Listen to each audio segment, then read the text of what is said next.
Hi friends, இந்த வெள்ளரிக்குடியை காப்பாற்றுக்குள்ளே போதும் போதும்னு ஆகுதுங்க. நம்ம இப்போ தான் ரீசெண்டாக நூல் கட்டி விட்டோம். சரி, ஓகே, எதுவும் கடிக்கூடாதுன்னு.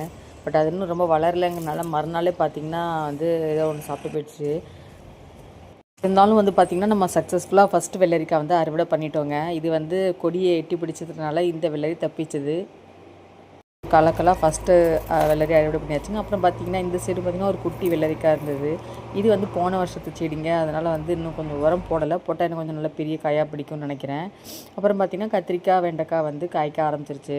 கத்திரிக்காயில் பார்த்திங்கன்னா மொத்தமாக நான் 4 ரகம் போட்டிருக்கேங்க. எல்லாமே பார்த்திங்கன்னா பிஞ்சு விட்டு காய் விட ஆரம்பிச்சிருச்சு.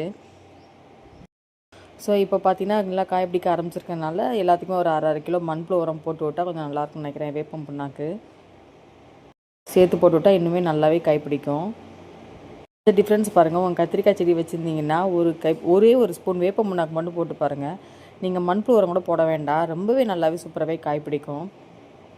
கொடிக்காய்களும் பார்த்திங்கன்னா பந்தலில் பிடிச்சிருச்சுங்க. வெள்ளரிக்காய் மட்டும்தாங்க இன்னும் கொஞ்சம் தப்பி வந்துட்டுருக்குது.